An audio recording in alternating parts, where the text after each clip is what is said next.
dengan NPM 23130411017. Pada kesempatan kali ini saya akan mempraktikkan penguatan pembelajaran. Selamat menyaksikan. Assalamualaikum warahmatullahi wabarakatuh. Waalaikumsalam warahmatullahi wabarakatuh. Apa kabarnya hari ini? Baik, Ibu. Baik ya, alhamdulillah. Sudah pada sarapan belum? Sudah. Sebelum memulai pelajaran, alangkah baiknya kita berdoa terlebih dahulu ya untuk memohon kemudahan, kelancaran dan keberkahan ilmu. Silakan kita memimpin doanya. Baik, sebelum memulai pelajaran pada pagi hari ini, kita berdoa sesuai dengan agama masing-masing. Berdoa mulai. Berdoa selesai. Baik, terima kasih untuk Intan ya. Untuk pertemuan hari ini apakah ada yang tidak hadir? Hadir semua bibir. Wah, sehat-sehat selalu ya kalian ya. Pada pembelajaran sebelumnya sudah membahas tentang mengulas karya fiksi. Ada yang masih ingat tentang karya fiksi? Saya, Bu, Ya, saya. cerita yang dibuat oleh pengarang berdasarkan khayalan dan penyertaan, bukan oleh cerita berdasarkan kejadian nyata. Nah, ada lagi? Sama, Ibu. Sama. Ya, tepat sekali. Wah, mana ibu rupanya pada ingat ya hasilnya ya materi minggu lalu. Benar. Karya fiksi sastra adalah perpaduan antara perasaan dan pikiran yang dibuat berdasarkan imajinasi atau khayalan pengarang, bukan berdasarkan kejadian nyata. Contohnya yaitu novel, cerpen, dan dongeng yang bertujuan untuk menghibur, membangkitkan emosi, dan seringkali menyajikan pesan moral dalam kehidupan sehari-hari. Nah, pada materi hari ini kita akan membahas lebih dalam mengenai mengidentifikasi kata denotasi dan konotasi dalam karya fiksi. Sebelum memulai pembelajaran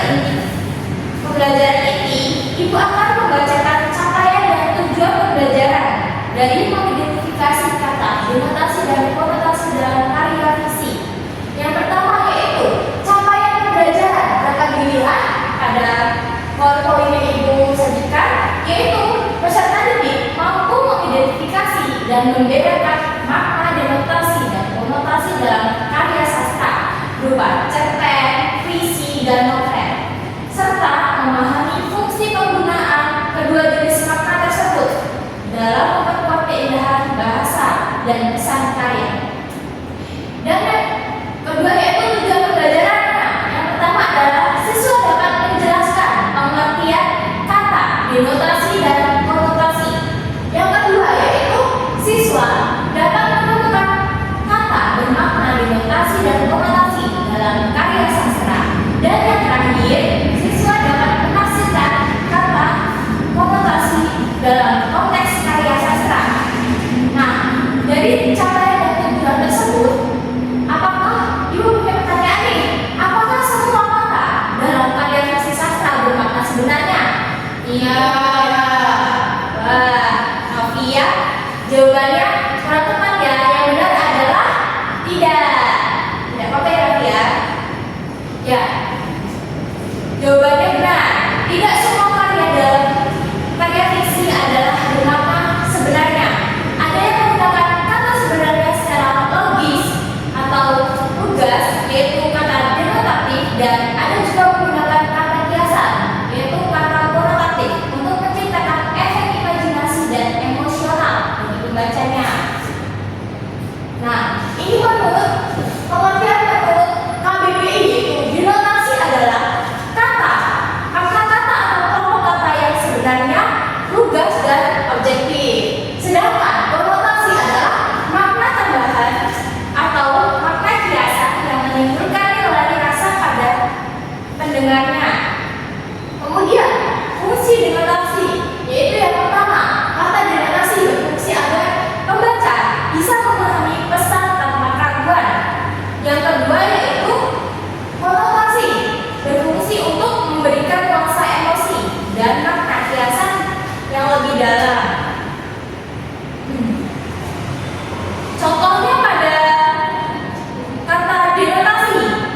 Jalanan sepi sekali pagi ini. Kata sepi sekali menggambarkan keadaan yang sebenarnya bahwa jalan pagi hari ini sangat sepi. Sedangkan contoh pada konotasi yaitu Rani dikenal sebagai bunga kelas. Pada kata bunga kelas bukan menggambarkan keadaan bahwa Rani merupakan sebuah bunga di kelas, melainkan kiasan dari murid perempuan yang menjadi kebanggaan di kelas. Sampai di sini ada yang di sini paham atau ada yang masih ingin tanyakan? Paham ya semuanya. Kemudian kita masuk ke dalam fungsi denotasi yang sudah ibu jelaskan tadi ini. Setelah itu ibu memberikan contoh pada kalian. Coba kalian pahami kedua kalimat tersebut. Apakah arti kata mawar dalam kedua kalimat ini sama? Tidak. Ada yang bisa menjelaskan? Ya, silakan Saneha. Karena pada kalimat pertama itu merupakan kalimat sebenarnya mawar itu di taman, jadi mawar itu merupakan bunga. Terus sedangkan kalau kalimat kedua itu kalimat kiasan ibu atau bukan kalimat makna sebenarnya dia adalah mawar biasa yang paling cantik. Nah, gampang sekali, benar ya. Kalau kata yang pertama itu merupakan kata denotasi ya, atau kata sebenarnya. Karena kata mawar tumbuh di taman belakang rumah itu merupakan mawar yang tumbuh di belakang rumah ya. Kata sesungguhnya. Nah, selanjutnya perhatikan kata-kata pada paragraf di bawah ini. Manakah yang merupakan kata denotasi dan konotasi? Yang sudah menemukan jawabannya bisa maju ya, silakan maju ke depan kelas.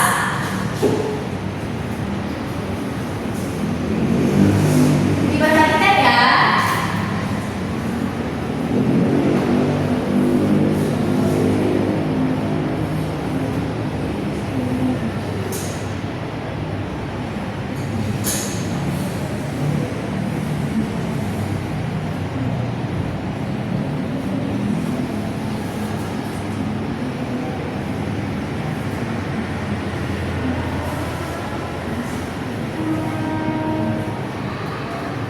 Ada yang sudah menemukan kata-katanya? Ya, silakan kita maju ke depan kelas ya.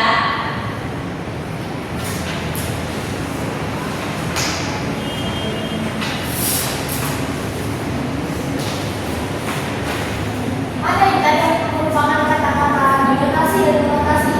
Kalau kita kata konotasi itu ada pada yang kanan, lalu buah bibir, terus ada buah tangan, ada tangan kanan dan buah pikirannya. Lalu pada kata denotasi itu ada pada cekatan suka menolong, lalu ada bahan pembicaraan orang. Terus ibu itu. Ya, bagus sekali. Anak-anak itu ternyata sangat hebat ya dalam memahami pelajaran. Nah, semuanya ya.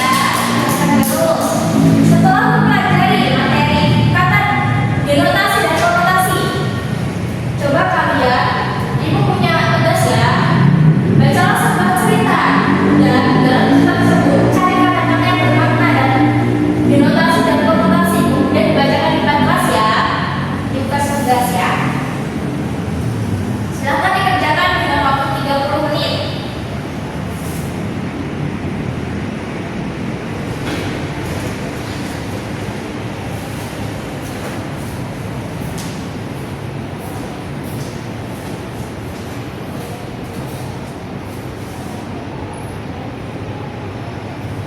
Wah, Saneha, ibu sangat senang dengan pekerjaan kamu. Bagus sekali. Sudah tak? Sudah ibu. Kita bagaimana? Sudah ibu. Jawa, mas sekali. Ada yang sudah? Sudah. Sudah coba. Mau ditunjuk atau mau sendiri? Ditunjuk. Siapa dulu ya? Coba Rafia, silakan maju ke depan.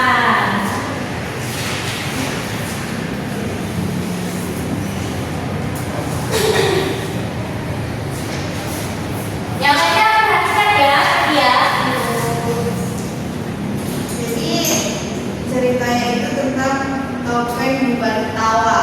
Wah, bagus sekali judulnya. Setiap hari, Mira selalu terlihat ceria di sekolah. Ia dikenal sebagai bunga kelas, gadis yang paling ramah dan pandai. Namun, tak banyak yang tahu bahwa di balik tawanya ia menyimpan luka lama.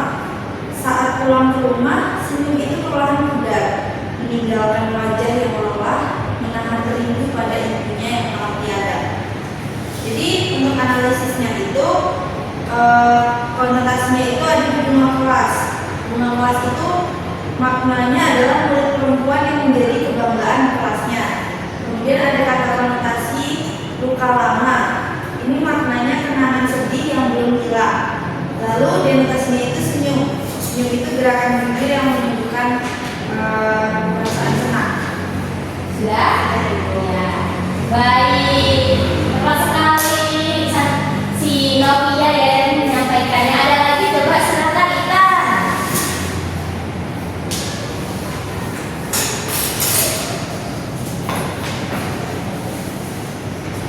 Ya, kalau aku itu judulnya semangat pagi. Jadi ceritanya pagi ini matahari terbit dengan sinarnya yang hangat menyentuh pepohonan.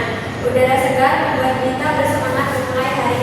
Ia merasa mentari tersenyum panas, seolah menyemangatinya untuk tidak menyerah pada tugas-tugas sekolah. Dengan langkah ringan, dia berjanji dalam hati bahwa hari ini akan menjadi hari yang cerah, bukan hanya di langit tapi juga di hatinya. Lalu untuk analisisnya itu, kata denotasinya itu terletak pada matahari terbit, karena matahari terbit itu merupakan peristiwa alam ketika matahari muncul di ufuk timur.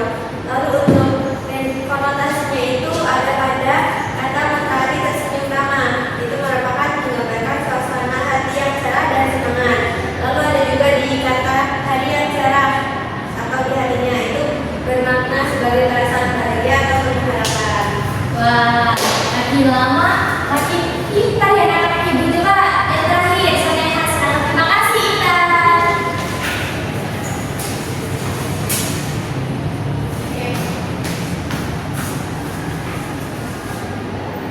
Ita, saya tentang apa nih judulnya? Persahabatan di pagi hari. Wow, persahabatan di pagi hari. Coba teman-temannya perhatikan ya.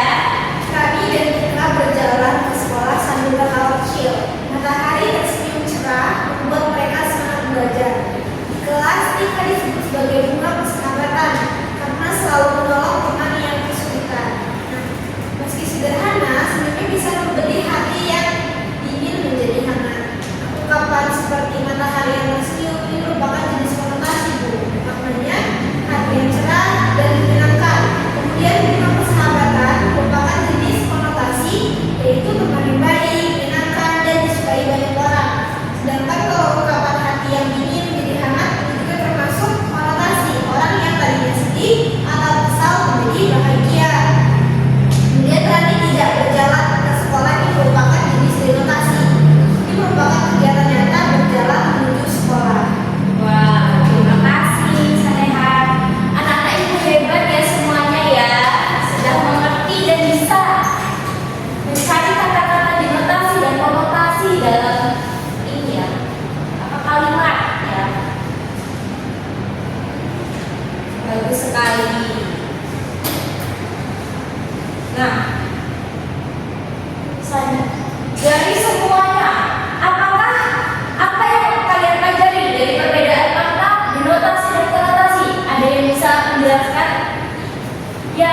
dengan NPM 41 sebagai observasi lisan dari Bella Yulia Pratiwi dengan topik denotasi konotasi. Dalam hal-hal yang diamati, calon guru ini menggunakan komponen penguatan verbal, yaitu dengan kata-kata benar, bagus, tepat, bagus sekali. Ya, dengan juga pekerjaan baik sekali, saya senang dengan pekerjaanmu makin lama makin baik. Kemudian penguatan non-verbal yang digunakan oleh calon guru yaitu penguatan berupa mimik dan gerakan badan. Selanjutnya penguatan dengan cara mendekati dan penguatan dengan kegiatan yang menyenangkan. Kemudian calon guru juga menggunakan memberikan penguatan kepada pribadi tertentu, juga memberikan penguatan dengan segera dan variasi dalam penggunaan. Calon guru juga menerapkan prinsip penggunaan kehangatan dan keantusiasan, kebermaknaan, serta menghindari penggunaan respons yang negatif. Terima kasih. Wassalamualaikum warahmatullahi wabarakatuh.